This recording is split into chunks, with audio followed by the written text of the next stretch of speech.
Dans les hautes sphères de l'État, elle aura été bien plus qu'une silhouette institutionnelle. Pendant 5 années, Mariam Chabi Talata Zime Yerima a incarné une fonction, mais surtout une présence. De 2021 à 2026, la vice-présidente a porté l'image du pays sous l'égide du président de la République. Ces actions se sont inscrites dans une dynamique de représentation du chef de l'État à de grandes rencontres et sommets où d'importantes décisions sur leur développement sont prises par les nations.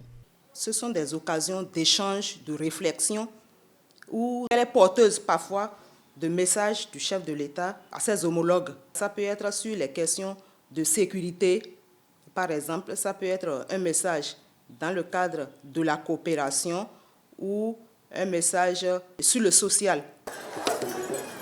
Tout au long de son mandat, une place de choix a été attribuée à la promotion des droits des femmes et des filles. Mariam Chabi Talata met un point d'honneur à lutter contre toute forme de violence à leur encontre et fait du leadership féminin son cheval de bataille. Elle mène ce combat au quotidien. À partir de 2023, elle a initié et organisé chaque année une rencontre, la rencontre intergénérationnelle des femmes leaders politiques.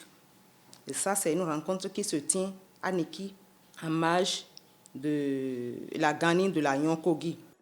Mais au-delà des tribunes et des sommets, une autre mission, tout aussi symbolique, s'est pleinement affirmée, celle de grande chancelière des ordres nationaux. Au nom du président de la République, grand maître des ordres nationaux, et en vertu des pouvoirs qui nous sont conférés, nous vous élevons à la dignité de Grand Croix de l'ordre national. Gardienne de la reconnaissance républicaine, Mariam Chabi Talata a réussi à implémenter un nouvel éclat à l'honneur national.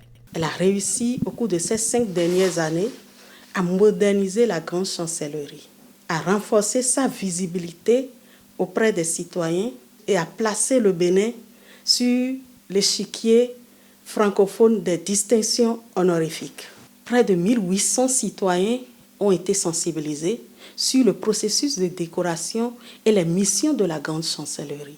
Cela a entraîné une hausse de 300% des candidatures au niveau des tableaux de concours. Nous sommes passés d'une moyenne de 400 à 1330 candidatures au cours du mandat de Madame la vice-présidente de la République. Autre action majeure, la dématérialisation du processus de décoration et la relecture des textes de la grande chancellerie qui ont permis une réforme majeure faisant passer le système de 4 à 10 ordres. La réforme vise à offrir l'opportunité d'être reconnu à tous les citoyens qui contribuent au rayonnement du Bénin, incluant toutes les couches sociales.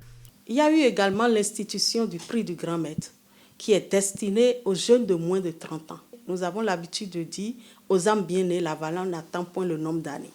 Pour les jeunes qui ont œuvré d'une manière ou d'une autre, qui ont rendu des services éminents à la nation, la grande chancelière a pensé aussi à cette jeunesse en instituant ce prix du grand maître. Nous avons également la création de l'émission télévisée La Nation vous est reconnaissante, qui met en lumière les décorés, leur parcours exemplaire pour servir d'exemple à la jeune génération.